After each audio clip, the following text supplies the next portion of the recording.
السلام علیکم ورحمۃ اللہ وبرکاتہ۔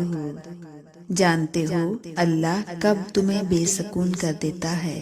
جب تم اللہ کو چھوڑ کر دنیا کے پیچھے بھاگنے لگتے ہو، جب تم سب کو یاد رکھتے ہو مگر اللہ کو بھول جاتے ہو، تب اللہ وہ ساری دنیا، وہ ساری چیزیں تمہارے ہاتھوں میں تھما کر تمہیں بے سکون کر دیتا ہے۔ پھر ہر شے حاصل کر کے بھی تم خوش نہیں ہوتے۔ پھر اذان کی آواز تمہارے کانوں تک تو پہنچتی ہے مگر دل تک نہیں پہنچ پاتی۔ اللہ تمہیں بتاتا ہے کہ میں ہوں تو سب ہے، اگر میں نہیں تو کچھ بھی نہیں۔ چاہتے رکھو لیکن اللہ کی چاہت سے بڑھ کر نہیں۔ اپنی من پسند مانگو لیکن اللہ کو مانگنے سے پہلے نہیں۔ تم اسے سب سے اول رکھو، وہ معجزوں کے لیے تمہاری دعاؤں کو سب سے اول رکھے گا۔ تم اسے خاص رکھو، وہ تمہارے لیے اپنا کن خاص رکھے گا۔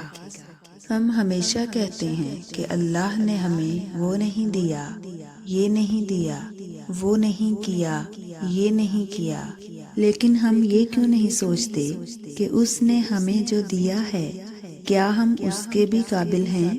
وہ جو کرتا ہے ہمارے لیے، کیا ہم اس کے لیے وہ سب کرتے ہیں؟ جب ہم اس سے غافل ہو جاتے ہیں تو وہ ہم سے کیوں نہیں ہوتا غافل؟ جب ہم اس کے حکم کی لاج نہیں رکھتے تو وہ ہمارے آنسوؤں کی لاج کیوں رکھتا ہے؟ ہم یہ سب سوچتے ہی کہاں ہیں؟ ہم اپنی دنیاوی محبتوں میں کھو کر اس کی محبت کو خاطر میں لاتے ہی کہاں ہیں؟ مگر پھر بھی وہ ہم سے کبھی منہ نہیں موڑتا، ہمیشہ ہمارے لوٹ آنے کا انتظار کرتا ہے۔ ہماری تڑپتی ہوئی ایک آہ بھی نہیں سن سکتا اور ہمیں سب عطا کر دیتا ہے۔ پتہ ہے اللہ تعالیٰ کی خوبصورت صفت کیا ہے؟ جب ہم غفلتوں کے ٹوکرے اٹھا کر اس کے در پر جاتے ہیں تو وہ رد نہیں کرتا، پچھلی توبہ یاد نہیں کرواتا، بھگا نہیں دیتا، وہ تو دل رکھتا ہے، نیتوں کو پڑھتا ہے، ندامت کو، بندگی کو بھانپ لیتا ہے اور معاف کر دیتا ہے۔